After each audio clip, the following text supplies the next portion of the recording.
Hello. We're in Walter Rauschenbusch, Christianity and the Social Crisis, page 211, a new chapter, The Present Crisis. When the 19th century died, its spirit descended to the vaulted chamber of the past, where the spirits of the dead centuries sit on granite thrones together. When the newcomer entered, all turned toward him, and the spirit of the 18th century spoke. "Tell thy tale, brother. Give us word of the humankind we left to thee. I am a spirit of the wonderful century. I gave man the mastery over nature, discoveries and inventions which lighted the black space of the past like lonely stars have clustered in a milky way of radiance under my rule. One man does by the touch of his hand what the toil of 1,000 slaves never did. Knowledge has unlocked the mines of wealth, and the hoarded wealth of today creates the vaster wealth of tomorrow. Man has escaped the slavery of necessity and is free.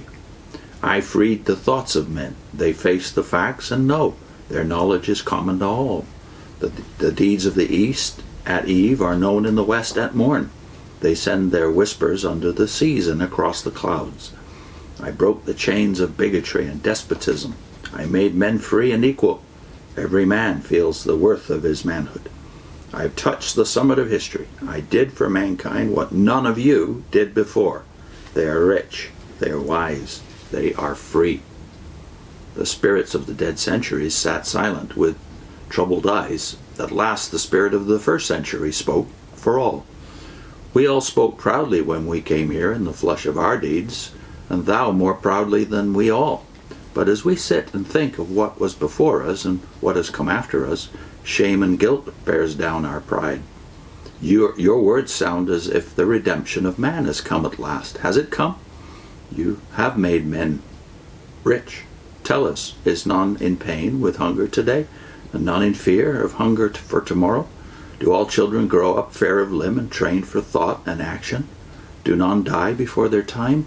Has the mastery of nature made men free to enjoy their lives and loves, and to live the higher life of the mind? You have made men wise. Are they wise or cunning? Have they learned to restrain their bodily passions? Have they learned to deal with their fellows in justice and love? You have set them free. Are there none, then, who toil for others against their will? Are all men free to do the work they love best? You have made men one. Are there no barriers of class to keep man and maid apart? Does none rejoice in the cause that makes the many moan? Do men no longer spill the blood of men for their ambition, and the sweat of men for their greed?" As the spirit of the 19th century listened, his head sank to his breast. "Your shame is already upon me. My great cities are as yours were. My millions live from hand to mouth. Those who toil longest have least. My thousands sink exhausted before their days are half spent. My human wreckage multiplies.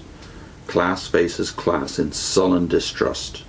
Their freedom and knowledge has only made men keener to suffer. Give me a seat among you, and let me think why it has been so." The others turned to the spirit of the first century.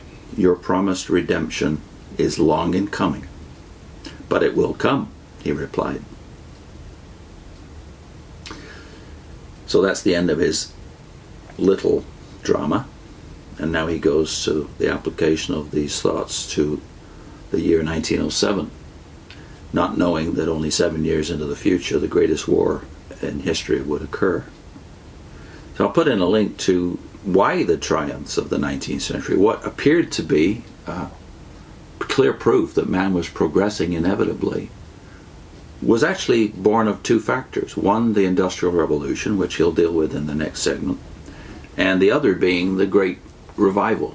And you could even make the case that those two causes of the great prosperity and progress of the 19th century had both owed themselves, at least the momentum of them, to the Puritan period in English history. So the Puritans gave birth to the Wesleyan Great Revival, and their science, that is the Puritan science, gave birth to the Industrial Revolution, or at least gave impetus to it, let's say, in the century before. The Industrial Revolution started proper in the middle of the 18th century.